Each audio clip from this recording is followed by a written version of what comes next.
Price the Lord. എൻ്റെ പ്രിയരെല്ലാം സുഖമായിരിക്കുന്നോ? സങ്കീർത്തനം 18:29 വായിച്ചിട്ടുണ്ടോ? അവിടെ ഇങ്ങനെ എഴുതിയിരിക്കുന്നത്, നിന്നാൽ ഞാൻ പടക്കൂട്ടത്തിന് നേരെ പാഞ്ഞു ചെല്ലും, എൻ്റെ ദൈവത്താൽ ഞാൻ മതിൽ ചാടിക്കടക്കും. Praise God. എനിക്ക് ഈ വചനം ഭയങ്കര ഇഷ്ടമാണ്. ഞാൻ ഇടയ്ക്കിടയ്ക്ക് ഇത് പറയാറുണ്ട്. നമ്മളെ ശക്തിപ്പെടുത്തുന്ന, ധൈര്യപ്പെടുത്തുന്ന വചനമാണ്.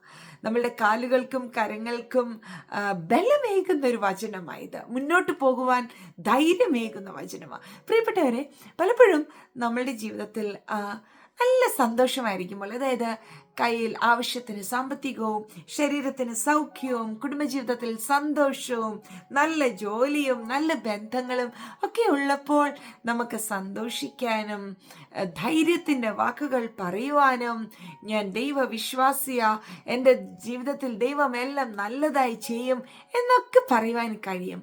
എന്നാൽ പെട്ടെന്ന് നനയ്ക്കാത്ത നിമിഷം ഒരു വലിയ കടഭാരം വരുന്നു, അല്ലെങ്കിൽ ശരീരത്തിൽ ഒരു രോഗം കണ്ടുപിടിക്കപ്പെടുന്നു, അല്ലെങ്കിൽ നല്ല ഉണ്ടായിരുന്ന ജോലി നഷ്ടപ്പെടുന്നു, പ്രിയപ്പെട്ടവർ വേർപെട്ടു പോകുന്നു. ഇങ്ങനെയുള്ള സാഹചര്യങ്ങൾ ജീവിതത്തിൽ വരുമ്പോൾ നമ്മളുടെ പ്രതികരണം എങ്ങനെയായിരിക്കും?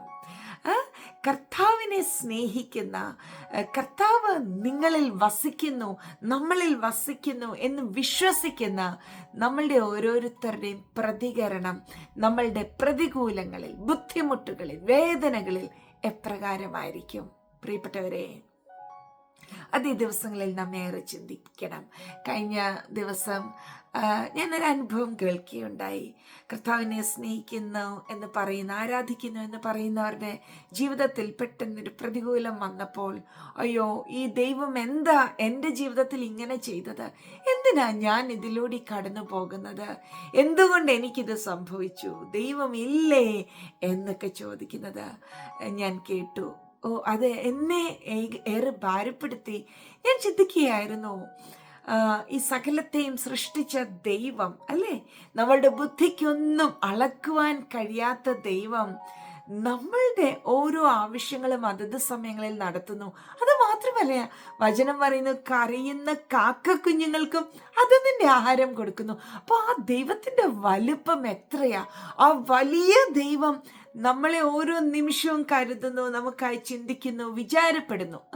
പക്ഷേ നമ്മളുടെ ജീവിതത്തിൽ ഒരു ബുദ്ധിമുട്ട് വരുമ്പോൾ, ഒരു ശോധന വരുമ്പോൾ, നാം ദൈവമേ അങ്ങനെ കാണുന്നില്ലേ, അങ്ങ് അറിയാതെയാണോ ഇതൊക്കെ സംഭവിക്കുന്നത്, എന്നെ വേണ്ടേ എന്നൊക്കെ ചോദിക്കാതെ, ഈ കഴിഞ്ഞ നിമിഷം വരെ എന്നെ പരിപാലിച്ച ദൈവം എൻ്റെ കൂടുണ്ട്, അവിടുന്ന് അറിയാതെ എൻ്റെ ജീവിതത്തിൽ ഒന്നും സംഭവിക്കത്തില്ല, ഒരു മുടി താഴെ വീഴണമെങ്കിൽ അപ്പ അനുവദിച്ചെങ്കിൽ മാത്രമേ ഉള്ളൂ എന്നുള്ള ബോധ്യത്തോടെ മുന്നോട്ട് പോകുവാൻ സാധിക്കുമോ?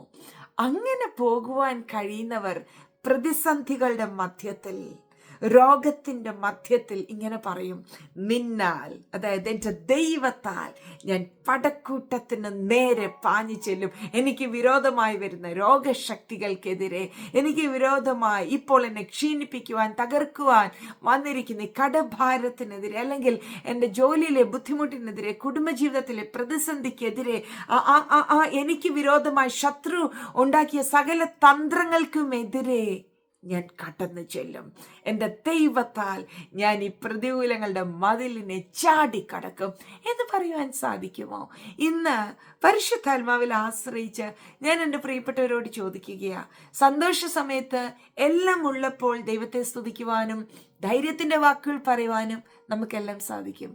എന്നാൽ പ്രതികൂലത്തിൻ്റെ മധ്യത്തിൽ, എല്ലാം നഷ്ടപ്പെട്ട അവസ്ഥയിൽ, മുന്നിൽ പ്രതീക്ഷ കാണാത്തിടത്ത് നിങ്ങൾക്ക് പുഞ്ചിരിക്കുവാൻ കഴിയുമോ? നിന്നാൽ ഞാൻ പടക്കൂട്ടത്തിന് നേരെ പാഞ്ഞു ചെല്ലുമെന്ന് പറയുവാൻ കഴിയുമോ? എന്നെ ശക്തനാക്കുന്നവൻ മുഖാന്തരം എനിക്കിത് കഴിയും എന്ന് പറയുവാൻ സാധിക്കുമോ? അതെ, ഇപ്പോൾ ചില ഉള്ളങ്ങൾ ധൈര്യത്താൽ നിറയട്ടെ.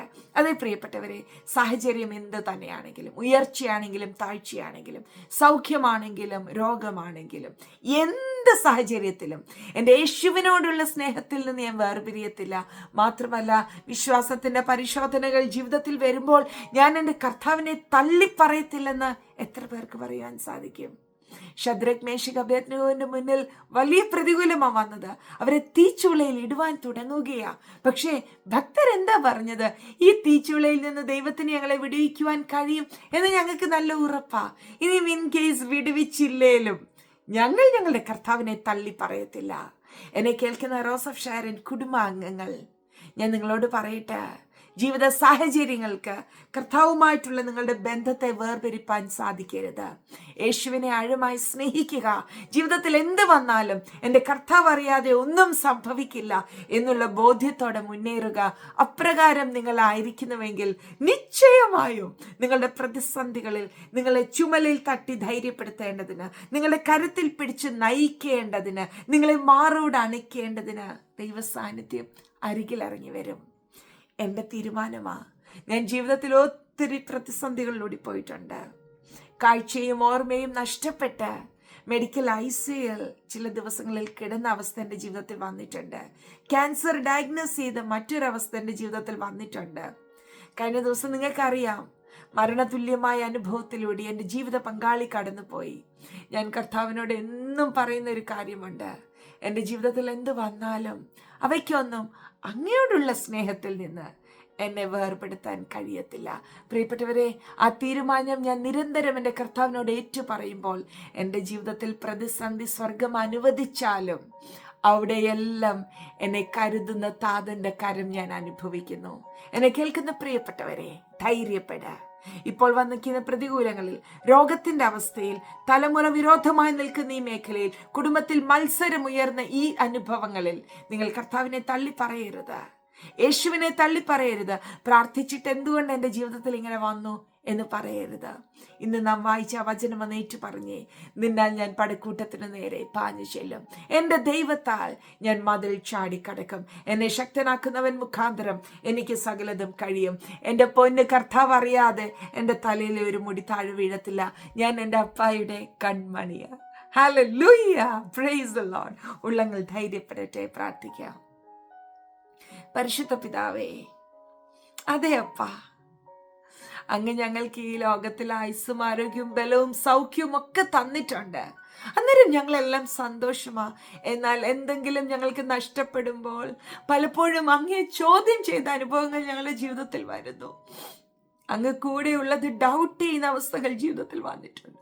ക്ഷമിക്കണമേ അപ്പ, ഞങ്ങളോട് ക്ഷമിക്കണമേ. ഞങ്ങൾ അങ്ങയെ സ്നേഹിക്കുന്നു. അങ്ങനെ ആരെങ്കിലും വിശ്വാസം നഷ്ടപ്പെട്ട് ഭാരപ്പെട്ട് വീടുകളിലായിരിക്കുന്നുവെങ്കിൽ ഇപ്പോൾ ധൈര്യപ്പെടുത്തണമേ. അങ്ങയുടെ സമാധാനകരം നീട്ടണമേ.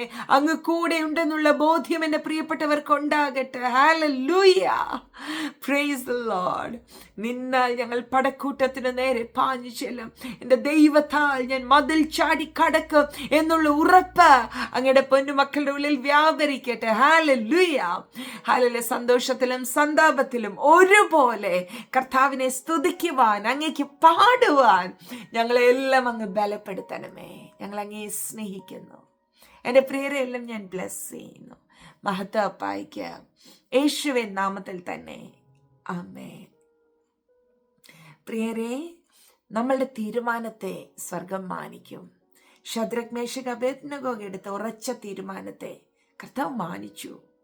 അവരെ തീച്ചുളയിലിട്ടപ്പോൾ അപ്പായിക്ക് സ്വർഗത്തിൽ ഇരിക്കുവാൻ സാധിച്ചില്ല. സ്വർഗം വിട്ട് ആ തീച്ചുളയിലേക്ക് ഇറങ്ങി വന്നു. എന്നെ ഒന്ന് ശ്രദ്ധിച്ച് നോക്കിക്കേ. നിങ്ങളോട് ഞാൻ പറയട്ടെ, വിശ്വാസത്തിന്റെ പരിശോധന വരുമ്പോൾ ദൈവമില്ല, ദൈവം എന്തിയെ പ്രാർത്ഥിക്കുന്നില്ല, ഇനിയും എനിക്ക് ദൈവത്തെ വേണ്ട എന്നൊക്കെ പെറുപെറുക്കാതെ, ഇവയ്ക്കൊന്നും യാതൊരു കഷ്ടതയ്ക്കും പട്ടിണിക്കും കർത്താവിനോടുള്ള എൻ്റെ സ്നേഹത്തിൽ നിന്ന് തന്നെ വേർതിരിപ്പാൻ കഴിയത്തില്ലെന്ന് ഉറയ്ക്ക്. അപ്രതികൂലത്തിൽ കർത്താവിന് അരികിലെത്തി നിങ്ങളെ മാറോട് അണയ്ക്കും. നിങ്ങൾ കടന്നു പോകുന്ന വിഷയത്തിൻ്റെ മേൽ അത്ഭുതകരമായ മറുപടി നൽകും. ഞാനൊരു സാക്ഷിയാ, ജീവനുള്ള സാക്ഷ്യമാ. കർത്താവിൻ്റെ ജീവിതത്തിൽ അങ്ങനെ അനവധി നന്മകൾ ചെയ്തിട്ടുണ്ട്. എല്ലാത്തിനും ഞാൻ അപ്പായ്ക്ക് മഹത്വം അർപ്പിക്കുന്നു. എൻ്റെ പ്രിയപ്പെട്ടവർ, ധൈര്യത്തോടെ മുന്നോട്ട് പോകും. യേശുവിനോടുള്ള സ്നേഹത്തിൽ നിന്ന് വേർപിരിയരുത്. Bless you.